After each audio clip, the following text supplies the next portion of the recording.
Hi everybody, this is Miss Penny again with one of my favorite things, one of my favorite foods. Today we are making keto. We're making keto peanut butter cookies, and I have left a picture of the ingredients and the recipe at the beginning of the video.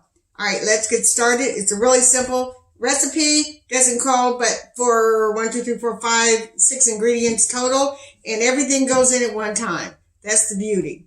And it doesn't use butter, so we have 1 cup of peanut butter. That goes in.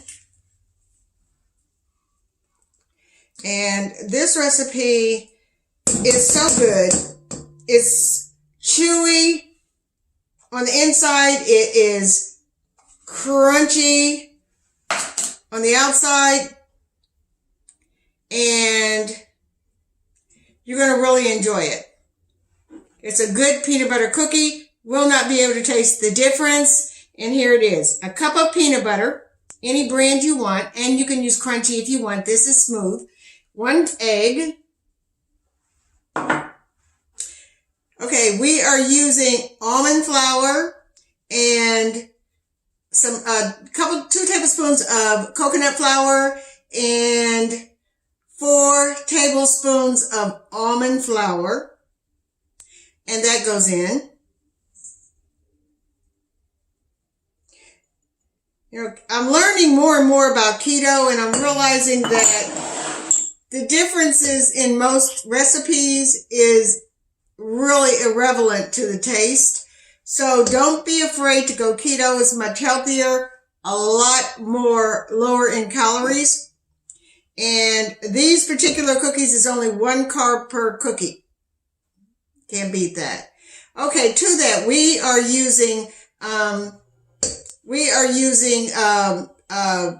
Splenda. We're using a 1/4 of a cup of Splenda and a 1/4 of a cup of brown sugar Splenda. And that's going in.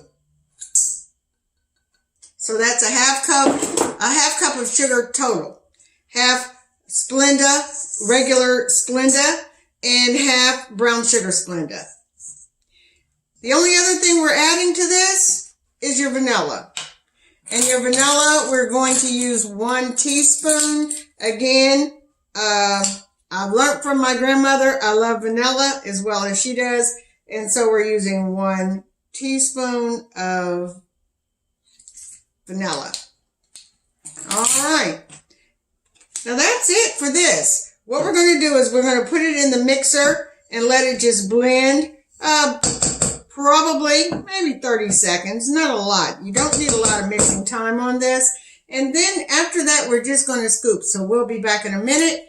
Stay tuned. Okay, we're back, and I have mixed up all the mixture. Here it is. It's going to look like that. And that's how you want it to look. That's how you want it. It looks like wet sand is what it looks like. It looks like wet sand. Okay, so here's the next step before baking. We're going to take a scoop, and we're going to scoop out our cookies. And then we're going to take the fork, and we're going to put the crisscross indentation on them. And then when we get through with that, I have a mixture of a pinch of kosher salt, the crystallized kosher salt. I've got about, really just a pinch. And then I've got a tablespoon, a little over a tablespoon of crystallized sugar. So a pinch of crystallized salt and about a tablespoon, maybe even a tablespoon and a half. You probably won't even need that much. But anyhow, the crystallized sugar. So we got a little bit of salt, because a little bit goes a long way of salt, and then crystallized sugar. You just mix it together. After we put our fork marks on our cookie, we'll sprinkle a little bit of the sugar and salt mix, because it is a peanut butter cookie, so that sweet and salt go together. And that's what we're going to be doing now.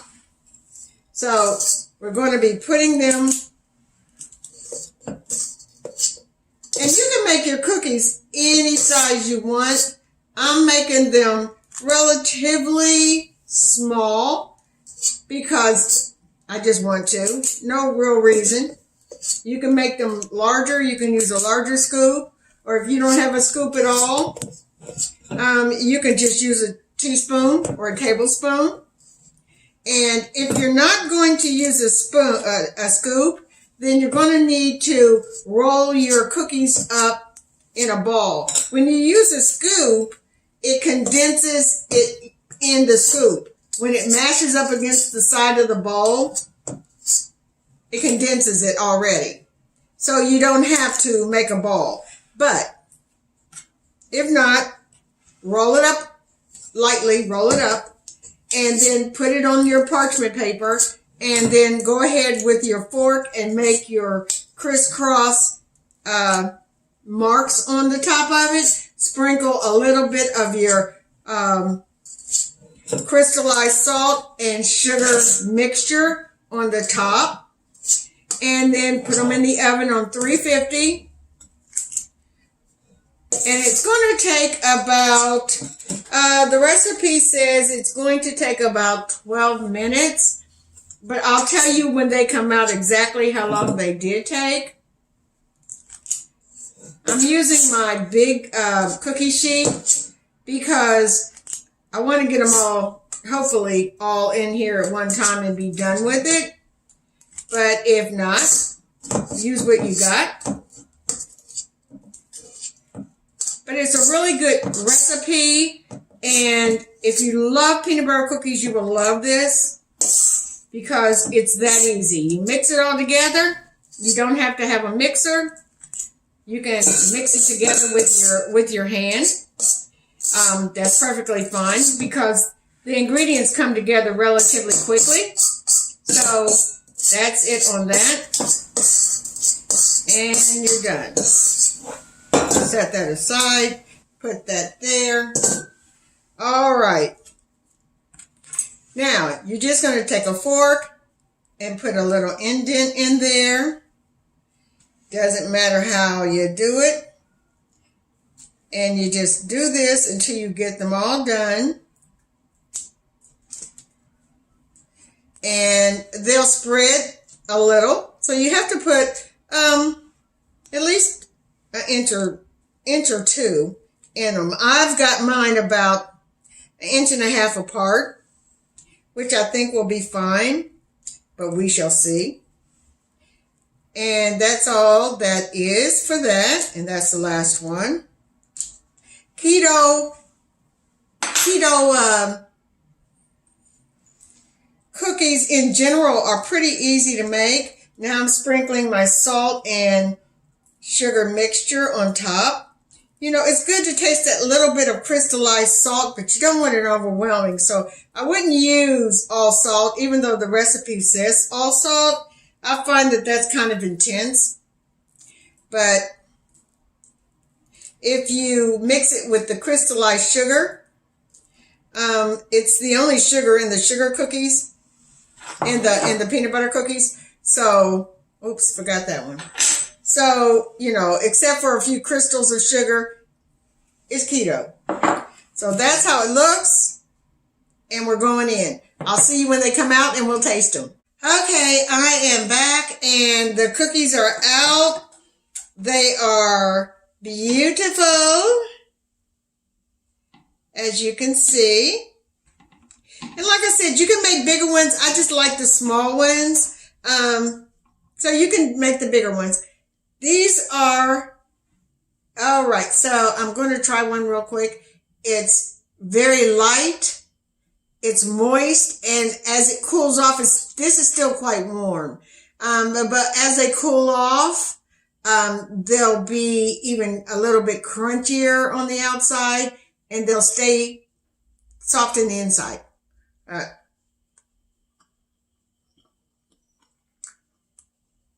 You gotta try it. You gotta try it. It's so good. Keto peanut butter cookies from Miss Penny's Favorite Foods. I hope you enjoy it. We'll we'll be back with another recipe soon. All right. Bye-bye.